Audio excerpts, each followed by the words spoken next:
Hello dear student, आज हम बात करेंगे क्लास 12th कॉमर्स। इसमें एक टॉपिक है मेथड ऑफ गुडविल। तो गुडविल एक्चुअली होती क्या है। जैसे कोई भी फर्म है वो बिजनेस करती है, तो बिजनेस करने पर उसकी जो रेपुटेशन बनती है, उसकी जो वैल्यू बनती है, उसी रेपुटेशन को हम गुडविल कहते हैं। गुडविल की डेफिनेशन में हम ज़्यादा डीपली नहीं जाएंगे, क्योंकि हम यहाँ पे गुडविल को कैलकुलेट करने के 3 मेथड के बारे में बात करेंगे। तो जो हमारे गुडविल को कैलकुलेट करने के 3 मेथड हैं, सबसे पहला मेथड है average profit method, super profit method and capitalisation method. तो सबसे पहले बात करते हैं average profit method, first method. इसमें गुडविल को निकालने के लिए आपको क्या करना है, average profit into purchase year. तो परचेज ईयर तो क्वेश्चन में गिवन रहता है, लेकिन एवरेज प्रॉफिट को कैलकुलेट करना पड़ता है। तो एवरेज प्रॉफिट को कैलकुलेट करने के लिए आपको इस फॉर्मूले को लगाना है, total profit upon total year. तो जैसे कि मैंने यहाँ पे एक एग्जांपल लिया है, इस एग्जांपल के आधार पर हम इस गुडविल को समझेंगे। आइए देखते हैं। तो देखिए कि सॉल्यूशन में देखिए कि आपको यहाँ पे 4 साल दे रखे हैं और यहाँ पे 4 साल का प्रॉफिट दे रखा है 20,000, 30,000, 25,000, 35,000, यानी कि इंग्लिश में बोल देते हैं 20,000, 30,000, 25,000 एंड 35,000। तो मैंने इसको कैलकुलेट करके यहीं पे रख लिया। तो इसका टोटल आ रहा है हमारा 1,10,000। और परचेज ईयर हम ऊपर गिवन है, परचेज ईयर हमारा 2।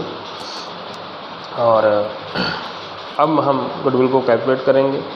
तो मैंने पहले बताया गुडविल को कैलकुलेट करने का फार्मूला क्या है कि average profit into purchase year, average profit into purchase year. तो परचेज ईयर तो गिवन है, अब एवरेज प्रॉफिट कैसे निकालेंगे। फार्मूला है total profit upon total year. तो यहाँ पे आपने प्रॉफिट का टोटल किया, ईयर कितने हैं 4 से डिवाइड किया, आपका एवरेज प्रॉफिट कितना आ गया 27,500। आपने गुडविल निकालने के लिए एवरेज प्रॉफिट को परचेज ईयर से मल्टीप्लाई कर दिया, तो आपकी गुडविल कितनी आ गई 55,000। ठीक है, ये तो था थोड़ा सा सिंपल क्वेश्चन। अब इसमें कुछ आता है अब नॉर्मल प्रॉफिट और अब नॉर्मल लॉस। अच्छा, ये होता क्या है इसके बारे में हम यहाँ बात करेंगे। अब नॉर्मल प्रॉफिट और अब नॉर्मल लॉस।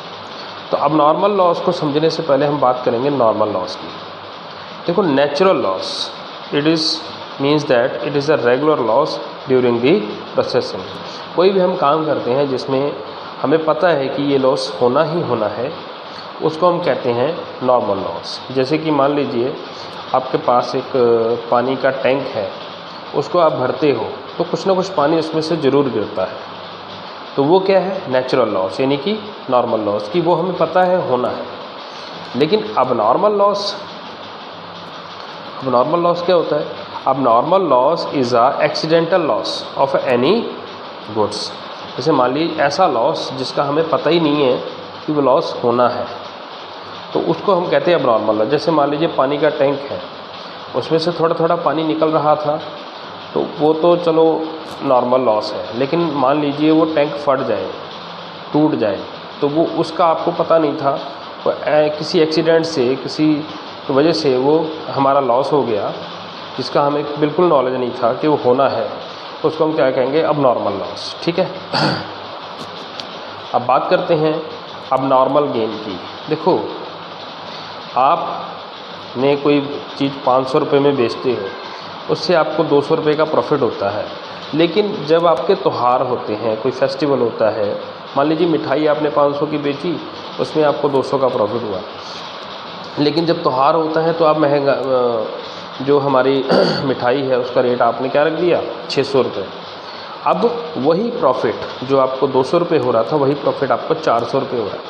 ऐसा प्रॉफिट जो नॉर्मल प्रॉफिट से कुछ ज़्यादा हो, वो होता है अब नॉर्मल गेन या अब नॉर्मल प्रॉफिट। और एवरेज प्रॉफिट के केस में आप अब नॉर्मल प्रॉफिट जिस साल वो प्रॉफिट हो रहा है उस साल में से उसको माइनस कर दोगे, और अब नॉर्मल लॉस जिस साल वो लॉस हुआ है उसको आप प्लस कर दोगे। कहने का मतलब अब नॉर्मल प्रॉफिट माइनस होता है और अब नॉर्मल प्लस होता है जिस साल वो हो रहे हैं।